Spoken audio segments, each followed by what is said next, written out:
Welcome to another episode of All About Baseball, the podcast whose name fulfills its purpose, and that is to examine baseball from all angles. Sometimes baseball is the main character, sometimes it plays a supporting role, and sometimes it's a silent partner. My name is Byron Copley.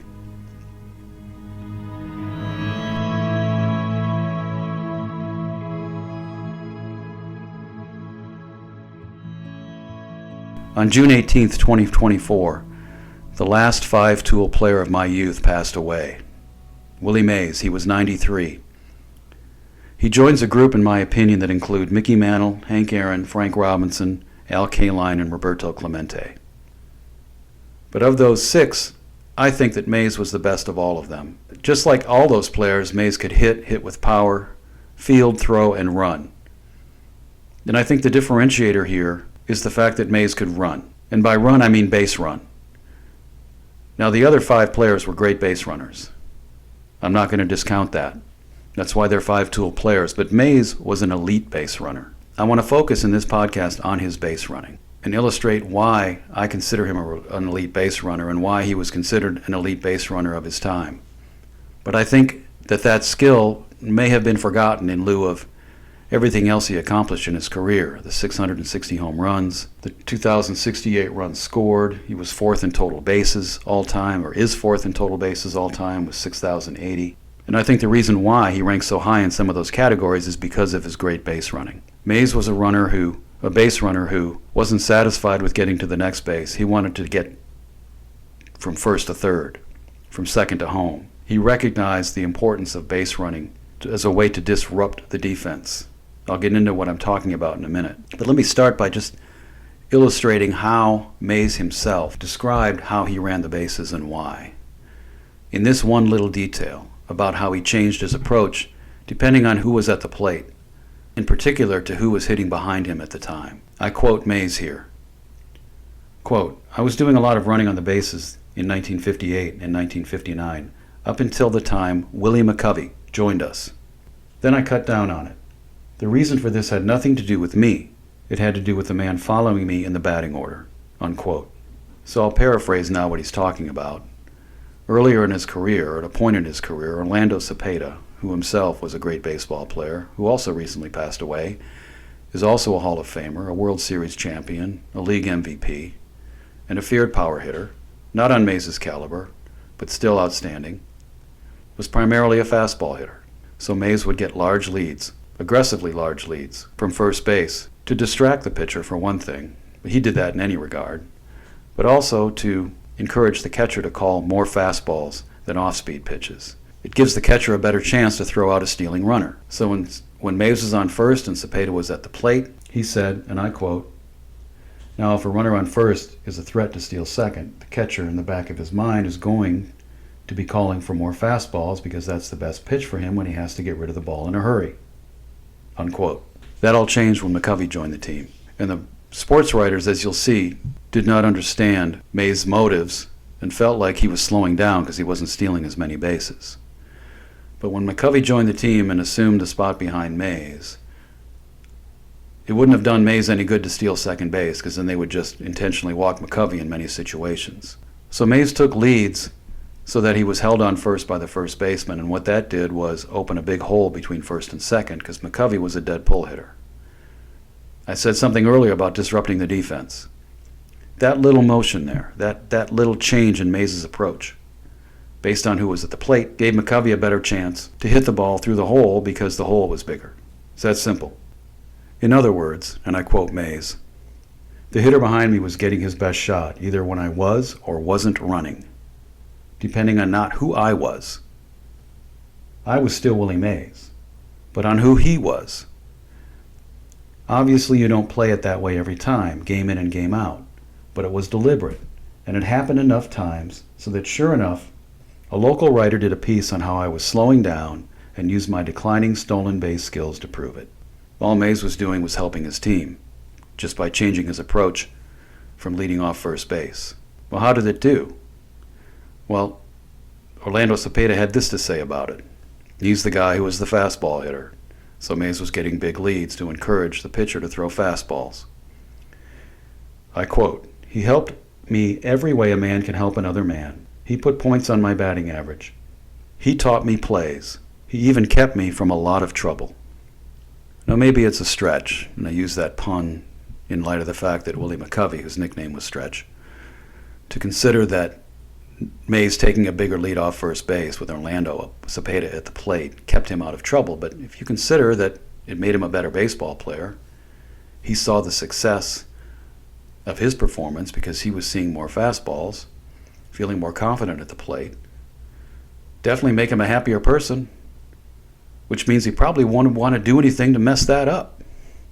That's speculation on my part, but I also quoted Cepeda as saying, and I'll quote again, he even kept me from a lot of trouble. One of the things that I said in regards to the opening episode was that I was looking for ways to illustrate how baseball has reach off the field. And here's an example of that. Mays' approach to base running, even according to Orlando Cepeda, made him a happier person.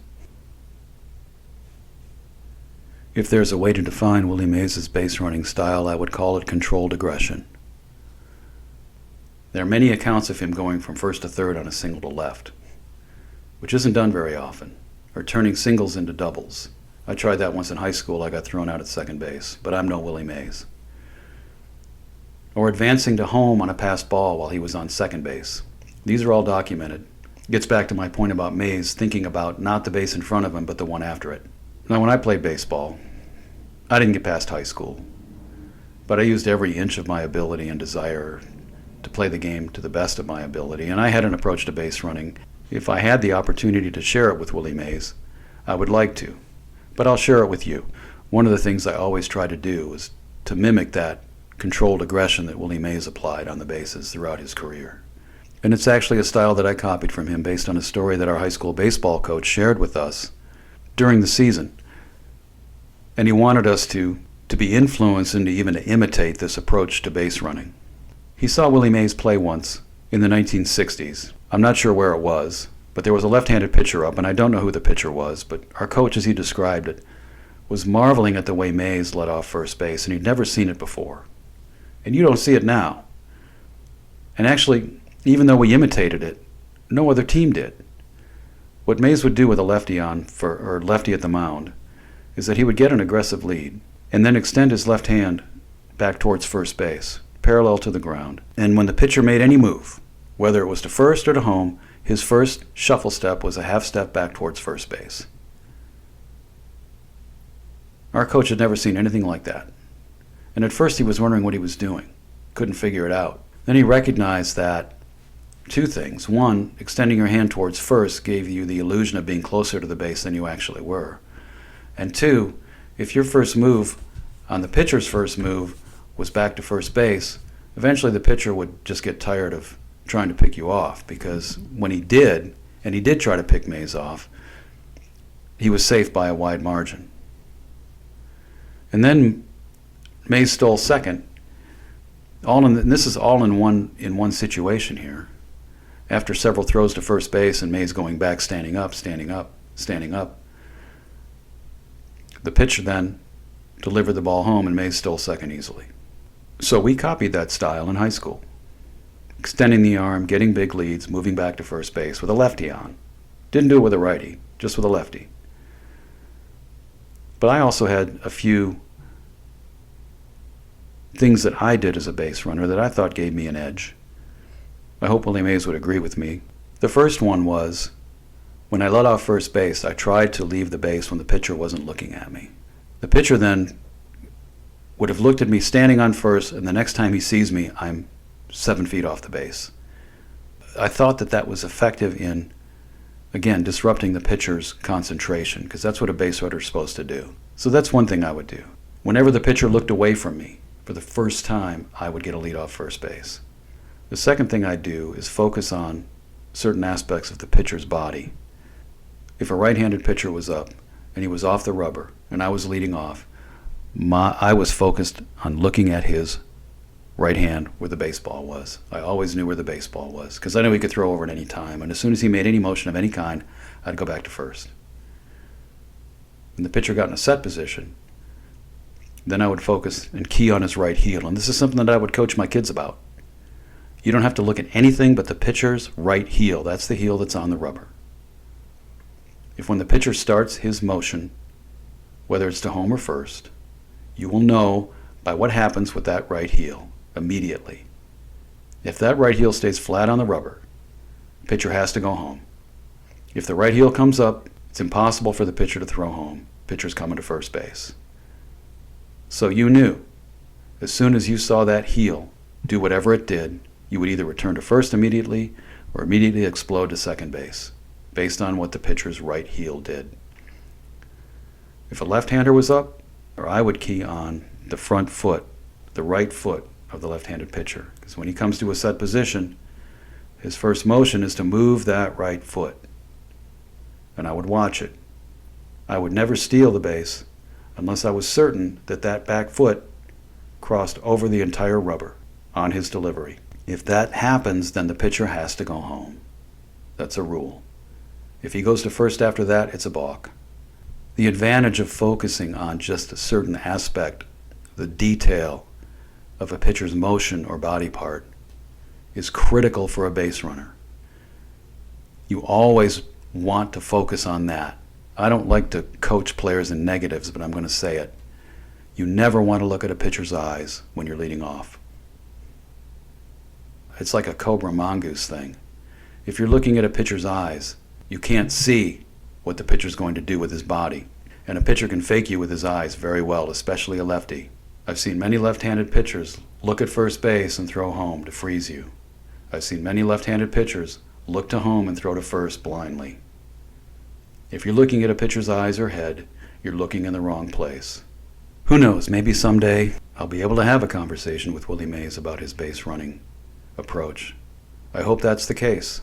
Let me close this podcast with a couple of more observations about Willie Mays from his teammates and from management as well. This is Larry Jansen, who was a Giants pitcher when Willie Mays broke into the league, and I quote, "I'm glad he was on my side. There was only one guy who could do it all. He went from first to third on pass balls, more than anyone I ever saw. He was very popular with the players. You've got to like someone who did everything right," unquote. And here's a quote from a Negro League teammate named Piper Davis, who played with Mays for the Birmingham Black Barons. Mays began his career as a professional baseball player when he was 17, and this summarizes Mays' entire abilities, not just his base running. And keep in mind that Davis is speaking directly to Mays. Quote, "You get the greatest instinctive jump on the ball I ever saw, except for maybe Joe D. or his brother Vince." I'll stop here. He's speaking of obviously Joe DiMaggio, but Joe had a brother Vince DiMaggio too, who was a very good ball player. I continue. Quote, "But you've got more range than either of them. And you field ground balls better. Your arm is maybe the most dangerous since Ruth himself, and more accurate than anybody except maybe Heinrichs." That's Tommy Heinrich. "And you don't know how to look bad under a fly ball. I've seen you on the bases. Pass ball, no more than 3 feet away, and you explode. Explode. That's the word for it. Better than Jackie, better than anybody," unquote. By Jackie, he means Jackie Robinson. Here's one final quote from Giants managing general partner Peter McGowan, who watched Mays while growing up in New York. And I quote, "Willie was the best base runner I ever saw. He wasn't as much a base stealer like Rickey Henderson, but he did things I've never seen anybody do. He would score from second on a bunt or on a sacrifice fly, go from first to third on a single to left, steal home. You don't see people do these types of things today." End quote. I thank you for listening. As always, your comments, suggestions, input, and feedback are welcome. Like I said in the intro podcast, I want to make this podcast ours, just like the game of baseball is. So please, hit the like and subscribe button, recommend to friends and family, and I look forward to the next time. My name is Byron Copley, and this is all about baseball.